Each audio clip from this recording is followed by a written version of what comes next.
Hello guys, we are back with our next lecture. In this lecture, let us go through the next topic, that is bottom-up parsers, guys. So in the last lecture, we discussed about LL1 parser, right? That is nothing but a top-down parser, okay? Yes. So now we are done with the top-down parsers, guys. So now we'll be continuing with the bottom-up parsers, and there are 4 bottom-up parsers which we'll be discussing in our upcoming lectures, okay? Yes. So in this lecture, we'll be learning about LR0 parser, guys. Okay, so this is the first parser with respect to bottom up parsers. Okay, yes, so these parsers are really easy, guys. So if you are clear with LR0, 90% of the work will be done for SLR also. So SLR is the continuation of this one particular parser. Okay, so SLR1 you can say. Okay, yes, okay, so let us start. Okay, so basically bottom up parsers are also called as a shift and reduce parsers. You will understand why I am saying that shift and reduce parsers. It is also given that name. You will understand later on as we move on. Okay, yes. So how we start here is we start from the bottom, guys. From the leaves you move to the root. So that is the reason why it is called as a bottom up parser. Okay, yes. Okay, so every one of us want an example, right? Yes. So let us take a small example. So assume that the given grammar is yes implies small a, capital B, small c, capital A implies a B or a BC, capital B implies a D. So assume that our final product which we want is A, B, D and C. So now based on observation, what can we convert here, guys? So if you observe carefully, we are having A here. So that A is matching here. Okay. Similarly, here we are having a B that is matching with both of these. Here we are having B after C, means it is exactly matching with this. Here we are having D, which is exactly matching with this. Here we are having C, so that is matching with that. Okay, right. So you understood some things here, right? Yes. So basically, if you observe carefully, we can convert this BC into capital A, right? Yes. So whenever you are converting it, so this we call it as a handle, guys. So one piece of a block, one piece of item is converted into other, right? Yes. So this is called as a handle. So in the same way, D is converted to B. So now this is also handle. Similarly, now if you observe small a, capital B, C. So this whole thing can be converted into, yes. So now I think everyone understood, right? So how we have built the particular tree from bottom up fashion, right? Yes. So that is the reason why these are called as a bottom up parsers, guys. Okay. Yes. And the most important thing is, if your grammar is ambiguous, we cannot construct any bottom up parsers, guys. You are 100% clear here. If there is ambiguity, it is not possible. That's it. Okay. Yes. Okay, so handle, I hope everyone got it clear, right? So this is the definition of handle if you want to remember. So substring of the input string that matches with the RHS of any production. So BC has matched here. Replacing the handle with the LHS is a handle pruning. So converting this to A, this process is called as a handle pruning, guys. And this BC is called as a handle. Got it? Yes. So first BC is that, then D, after that we got this, right? Yes. So this is the handle order, right? Yes. So first we executed BC, we converted into capital A. After that I converted D to B. So D I wrote here. Similarly, after I converted a small a, capital B and small c. So that's what I have written here, right? Yes. Okay. So now I hope everyone got at least some basic idea with respect to bottom up parsers, right? Yes. So LRK parsers can be constructed for unambiguous. So that's really important. And what do we mean by LR here, guys? Okay, so here also the reading will be from left to right only. But what is this R? Okay, so R means here reverse of rightmost derivation, guys. So reverse of rightmost derivation will be taken care here. So that is the main reason why there is no issue with respect to left recursion. So when we are doing a reverse of rightmost, then leftmost will not be any issue, right? Yes. Okay, and the complexity of this particular parsers will be big of n cube. Okay. Yes. Okay. So now I hope everyone at least got some basic idea, right? Yes. So I'm just here, like this lecture is mainly for basic idea. Yes. So now let us move towards LR0 parser, guys. Okay. Yes. So when we are talking about LR0 parser, to be clear, without knowing first and without knowing follow also, we can solve this particular problem, guys. Okay. Yes. So let us take a small example first, and then I'll be taking 2 examples in this lecture, guys. Okay. I think each of them will take a maximum of 5 minutes. So at the end of 15 minutes, we'll be ending the lecture. Okay. So don't worry too much. Okay. Yes. So the given question is E implies t plus e slash t, and similarly t implies id. Okay, so whenever we are working with any kind of top down parser, sorry, bottom up parsers, what we do is we add one additional production, guys. So we add it as in this way. So e dash, so I will convert this into e dash implies e, and now I will continue. E implies t plus e, and similarly e implies t, t implies id. So now you understood, right? So how I have converted how I have added one extra production, right?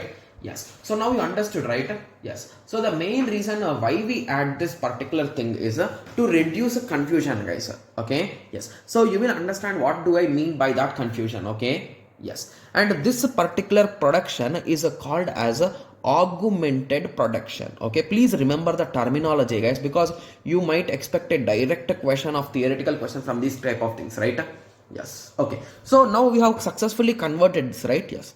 And from now on we will use a particular dot, so I popularly call it as a dot game, guys. So it will be really like a game only, guys. Okay, so please concentrate, you will also get really interested in this, guys. Okay, because if you are clear with LR, you can also solve SLR problems also. So that is the major advantage. With one problem you are solving two things, right?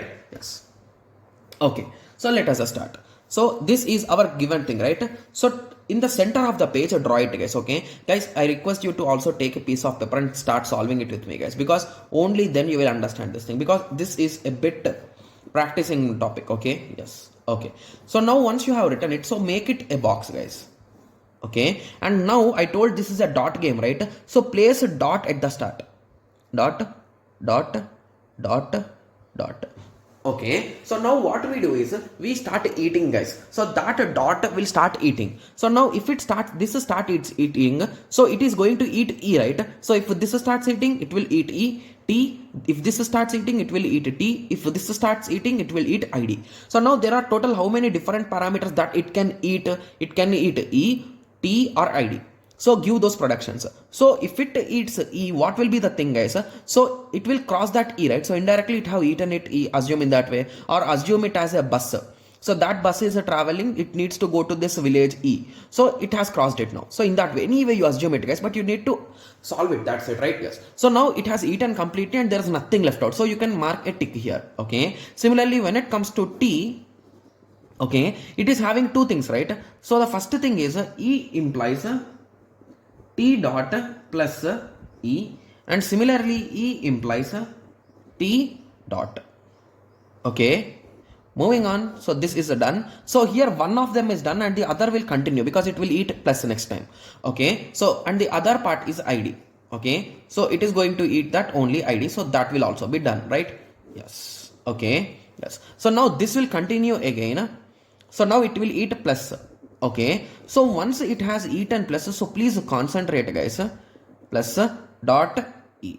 So whenever dot is having a particular non-terminal, we are going to add all its relations, guys. So in simple words, after dot what is there? Capital E is there. So from capital E what I can generate, guys? So from capital E I can generate a dot t plus e, and similarly from capital E I can generate a dot t. So again after dot I am having a non-terminal, so I'm going to add that also. Okay. Yes. So now you understood, right? So what exactly we have did here? Yes. Okay. Yes. So indirectly our original question completely came here, right? Almost 3 entries came here directly.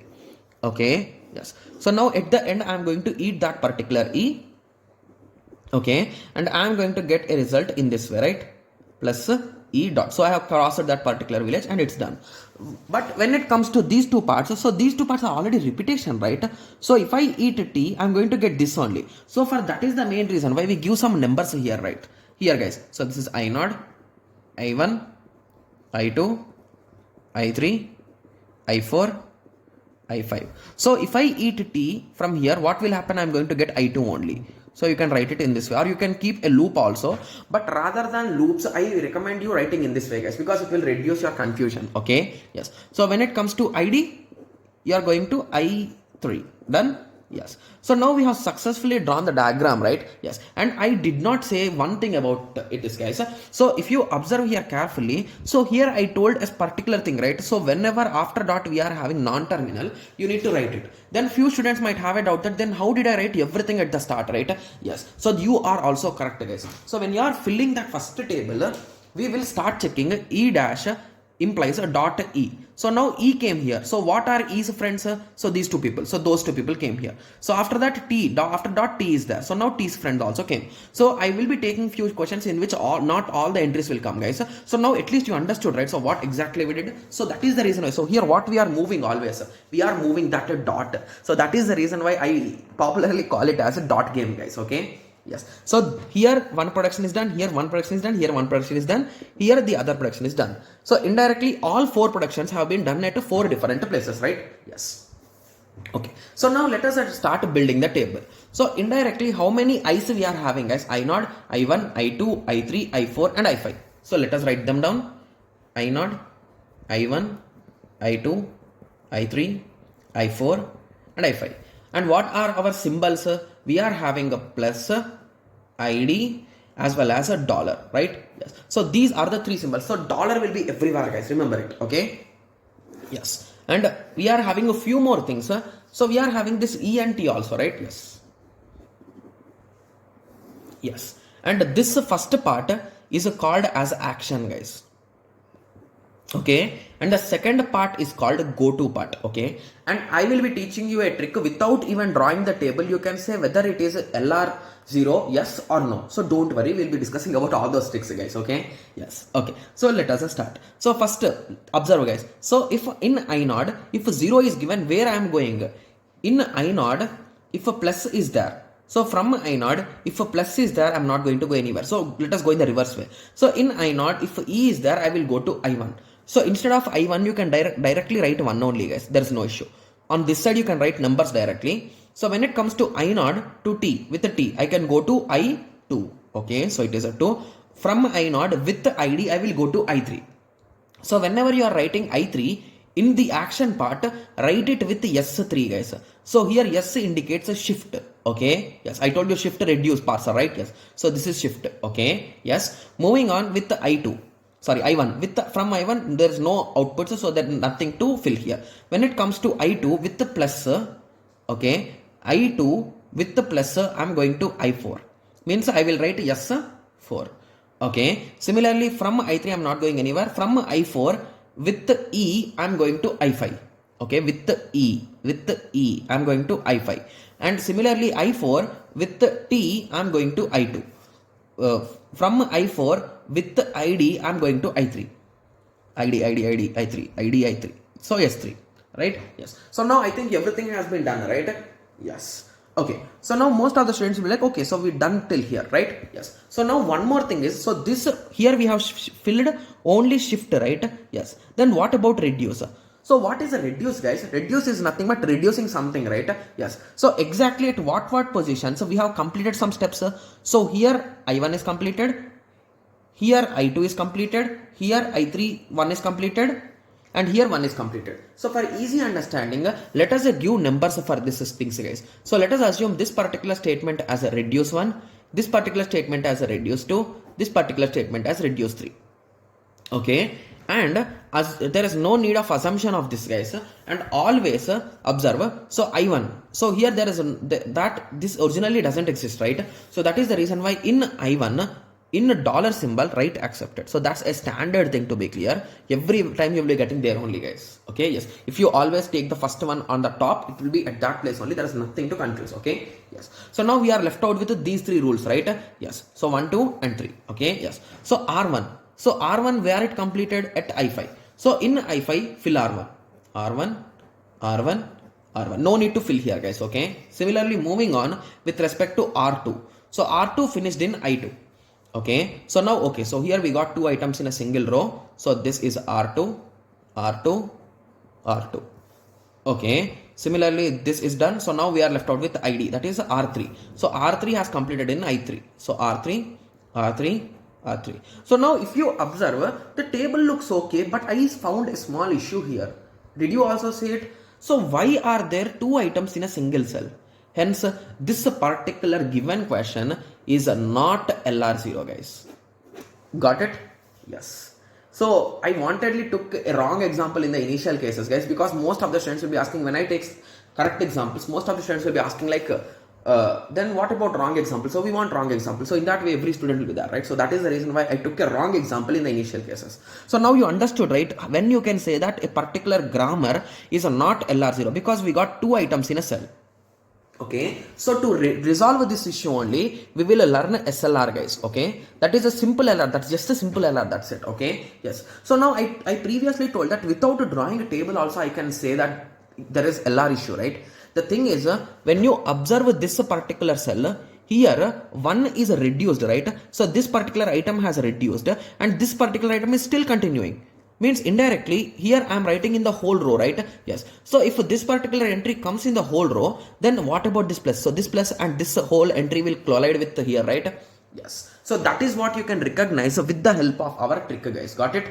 Yes. So I'll be taking one more example, guys. I'll take around more 5 minutes, that's it. So don't worry. Okay. Yes. So now you understood, right? So what exactly has happened here? Yes. So this is a nothing but LR0, and what is this, guys? So it is a nothing but a shift and reduce clash. So it is called as SR clash. Okay. Yes. Okay. So now I hope everyone got a clear idea, right? At least some basic idea. Okay. Yes. I'll be taking one more example, guys, which is a correct example. So don't worry too much. Okay. Yes. So let us go through the second example. The second example is A implies A or B. So what is our first step, guys? So add an augmented one. So A dash equal to A equal to A capital A equal to B. Okay. So now we will start solving it. So what is our first step? Write only the first entry and place a dot at the start and write it. So after dot I am having a capital letter. So all that entries will come. So A implies a small a capital A implies a B. Okay, guys, while you are also solving, please read it out and solve it, guys, because you will get more clarity on things why you are doing some things, right? Yes. Okay, so everyone please take a piece of paper and solve along with me, or you can pause the video, solve it and watch it, guys. Okay. Yes. Okay, so I'm having three options here. So capital A, small B. So everything for there will be dot, right? Yes. So one option is capital A, one option is small a, and one option is a small b. So when I'm using capital A, I'm going to complete it directly.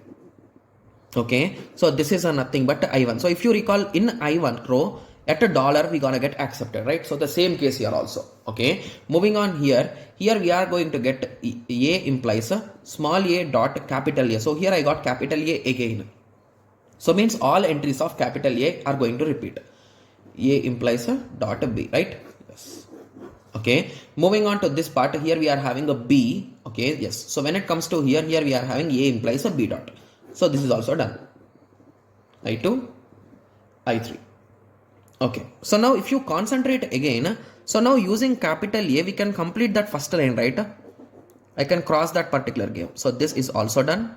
So this becomes I4. So now when it comes to this dot A, so it is indirectly this only, right? So it will map to I2 only when it comes to small a, and when it comes to small b, it is going to map to I3. So that is our diagram. So if you recall, what did I say the trick, guys? So here one item is being reduced. Okay, here there is no item of reduction. Here there is one item for reduction. Here there is one item for reduction. So a total of 3 items, and those are the only 3 items which are available, and every one of them is solo, right? Or is there any dual items? No, every one of them solo means you can conclude that this is LR0, guys. So if you fill the table, you will get in this way the result. I'm not going to fill it because it will waste your time and my time, right? Yes. So in this way the table will be there. Got it? Yes. So now I hope everyone got a clear idea with respect to this, right? Yes. Okay. Yes. Okay. So in the same way, there is one more example, guys, which I'll be solving in the next lecture. Okay. Yes. I wanted to solve it now, but already the video is around 20 minutes. I don't want to more extend it. Okay. So this is the next question which we'll be taking in the next lecture. And I will also explain you how you are going to read a particular string. So in our LL1 parser, I told you, right? So how you are going to analyze it. So in the same way, how you can say that this string is accepted or rejected, we'll be discussing about that in the next lecture, guys. Okay. Yes. Okay. So now I hope everyone got at least some basic idea with respect to LR0, right? Yes. Okay. Yes. Okay. So in the next lecture, let us continue with the next example and continuation of that particular thing. Okay. Yes. So let us meet in the next lecture. Thank you. Thanks for watching. Like, share and subscribe for more awesome videos like this. Thank you.